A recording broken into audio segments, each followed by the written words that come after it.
Kafka की कहानी। वो लड़का जो एक सुबह कीड़े में बदल गया। एक सुबह वो जागा तो पाया कि वो एक कीड़ा बन चुका है। लेकिन उसका पहला ख्याल ये नहीं था कि मेरे साथ क्या हो गया, बल्कि ये था, अब मैं ऐसे काम कैसे करूंगा। ये लिखा था इस आदमी ने, फ्रांस काफका ने। अक्सर लोग सोचते हैं कि काफका कोई 1800 के दशक का डिप्रेस्ड बंदा था जो अपने कमरे में बैठकर उदास किताबें लिखता रहता था। लेकिन यह सच नहीं है।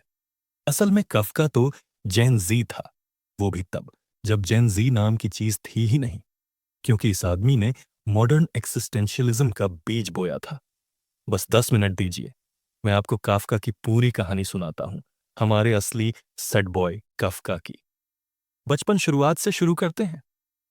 काफका जब पैदा हुआ तो छोटा था। वैसे हर कोई छोटा ही पैदा होता है, पर दिक्कत ये थी कि वो जिंदगी भर छोटा आदमी ही बना रहा, कमजोर, शर्मीला और शांत। उसके पिता हरमन काफका एक बहुत सख्त और दबंग इंसान थे। उन्होंने अपनी मेहनत से कुछ भी नहीं से बहुत कुछ बनाया था। पूरे अल्फा मेल टाइप इंसान थे। उन्हें अपने बेटे से उम्मीद थी कि वो भी उन्हीं जैसा बने, मजबूत, बड़ा और ऊंची आवाज वाला। लेकिन काफका तो शांत, कम बोलने वाला, किताबों में डूबा रहने वाला लड़का था। पिता को ये बात बिल्कुल पसंद नहीं थी। वो अक्सर कहते, ये मेरा बेटा नहीं हो सकता। धीरे धीरे काफका को अपने पिता से वैलिडेशन की क्रेविंग होने लगी। एक ऐसी भूख जो कभी नहीं मिटती, पर पिता ने कभी सराहना नहीं दी। काफका ने इस कमी को अपनी पढ़ाई से पूरा किया। वो बहुत तेज छात्र था और आखिर में चार्ल्स यूनिवर्सिटी प्राग में एडमिशन मिल गया, जो एक बहुत ही प्रतिष्ठित यूनिवर्सिटी थी। वहां उसने केमिस्ट्री पढ़नी शुरू की, पर पिता बोले, केमिस्ट्री, ये क्या बकवास विषय है। कानून पढ़ो ताकि परिवार के बिजनेस में मदद कर सको। और वैलिडेशन की भूख में काफका ने केमिस्ट्री छोड़कर लॉ में दाखिला ले लिया। लेकिन उसे वकालत पसंद नहीं थी। उसे रोज की 9 से 5 की नौकरी और सिस्टम का बोरिंग ढांचा नफरत थी, क्योंकि किसी और को खुश करने के लिए अपने सपनों की कुर्बानी देना कभी भी खुशी नहीं देता। कौन सोच सकता था, है ना? कफका का लेखन, वो दिन भर ऑफिस में काम करता और शाम को लौटकर लिखता था, अपने कमरे में, अपने विचारों के साथ अकेला। लिखना उसके लिए एक थेरेपी था, दिमाग के शोर को शांत करने का तरीका। एक रात 1912 में उसे अचानक एक आइडिया आया और उसने बिना रुके पूरी कहानी लिख दी। एक आदमी जो एक सुबह उठकर कीड़े में बदल जाता है। यही थी द मेटामॉर्फोसिस, उसकी सबसे मशहूर रचना। आज 112 साल बाद भी यह किताब गुडरीड्स पर ट्रेंड कर रही है, 1.3 मिलियन रिव्यूज के साथ। प्यार और रिश्ते।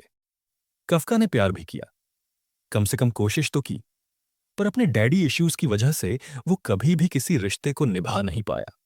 वो सगाई करता, फिर तोड़ देता, फिर दोबारा सगाई करता, फिर गायब हो जाता। Classic Kafka. उसे प्यार चाहिए था, पर कमिटमेंट से डर लगता था। वो मानता था कि शादी एक जेल है और वो खुद प्यार के लायक नहीं। उसने लिखा था, sex is the punishment for being together. भाई सच में बहुत गहरे में चला गया था। बीमारी और डोरा, 34 साल की उम्र में उसे ट्यूबरक्यूलोसिस हो गई। धीरे धीरे ये बीमारी उसके शरीर और आत्मा दोनों को खा गई। इसी दौरान वो एक लड़की से मिला, डोरा डायमंड। नाम ही नहीं, इंसान भी हीरे जैसी थी, शांत, देखभाल करने वाली और सच्चा प्यार करने वाली। वो काफका के आखिरी दिनों में उसके साथ रही। काफका को आखिर में वो मिला जिसे हम सब खोजते हैं, किसी का सच्चा साथ। लेकिन बीमारी ने उसका गला जकड़ लिया। खाना निगलना दर्दनाक हो गया और वो धीरे धीरे भूख से मर गया, सिर्फ 40 साल की उम्र में, 1924 में। काफका की मौत और धोखा। काफका रातों को लिखा करता था, क्योंकि उसे इंसोम्निया था। वो अपने लेखों से बहुत नफरत करता था, हमेशा खुद की आलोचना में डूबा रहता था। उसने मरने से पहले अपने सबसे अच्छे दोस्त मैक्स ब्रॉड से कहा, मेरे सारे लिखे हुए काम, कहानियां, डायरी, पत्र सब जला दो। मैक्स बोला, जरूर दोस्त, लेकिन मन में सोचा, कभी नहीं। कफका के मरने के बाद मैक्स ने उसकी सारी रचनाएं प्रकाशित की, द ट्रायल, द कास्टल, अमेरिका और बहुत सी छोटी कहानियां। और आज हम कफका को जानते हैं, सिर्फ इसलिए क्योंकि उसके सबसे अच्छे दोस्त ने उसकी आखिरी इच्छा तोड़ दी।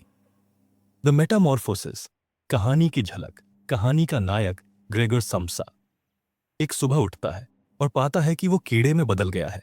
अब इसे शाब्दिक मत लीजिए। कफका का मतलब था, कभी कभी इंसान के साथ कुछ ऐसा होता है जिस पर उसका कोई नियंत्रण नहीं होता और जिसे वो बदल नहीं सकता। वो एक हादसा हो सकता है, मानसिक बीमारी, या कोई ऐसी स्थिति जो आपको दूसरों पर निर्भर बना दे। और फिर असली सवाल उठता है, आपका परिवार तब कैसा व्यवहार करेगा? शुरुआत में सब चिंतित होते हैं। मां परेशान, बहन खाना लाती है, पर धीरे धीरे सब बदल जाता है। परिवार थक जाता है, निराश हो जाता है और अंत में चाहता है कि ग्रेगोर बस गायब हो जाए। काफका ने हमें दिखाया कि जब तक आप यूजफुल हैं, लोग आपको चाहते हैं, लेकिन जैसे ही आपकी यूटिलिटी खत्म होती है, आपकी वैल्यू भी खत्म हो जाती है। काफका क्यों आज फिर से लोकप्रिय है? आजकल आप देख रहे होंगे फिलॉसफी और सेल्फ हेल्प का ट्रेंड, जेन ज़ी इंटरनेट पर हर जगह। अब क्यों कफका इतना रिलेटेबल है? एक, प्रोडक्टिविटी, कीड, सेल्फ वर्थ। आज हर कोई प्रोडक्टिवनेस को अपने वैल्यू से जोड़ चुका है। अगर दिन प्रोडक्टिव नहीं गया तो गिल्ट महसूस होता है। कफका ने यही बात बहुत पहले दिखा दी थी। हम वही हैं जो हम करते हैं, न कि जो हम हैं। दो, फीलिंग लाइक एक आउटसाइडर। काफका एक यहूदी था जो जर्मन बोलता था, लेकिन रहता था प्राग में, जहां सब चेक बोलते थे। मतलब वो किसी भी समुदाय में पूरी तरह फिट नहीं बैठता था। और यही एलिएशन आज की पीढ़ी की हकीकत है। लोग आज इतने अकेले हैं कि वो एआई से बात करते हैं। यहां तक कि एक आदमी ने चैट जीपीटी को प्रपोज तक कर दिया था। तीन, फैमिली प्रेशर और डैडी इश्यूज। काफका के पिता और वो एकदम दो छोर पर थे। पिता loud successful businessman, Kafka introvert thinker writer. और ये फैमिली प्रेशर, वैलिडेशन की भूख आज के जेन जी में भी उतनी ही जिंदा है। अंत में तो ये थी हमारे सैड बॉय कफका की कहानी। अगर आपको ऐसे वीडियो पसंद हैं तो लाइक करें, क्योंकि इससे सच में बहुत मदद मिलती है। धन्यवाद।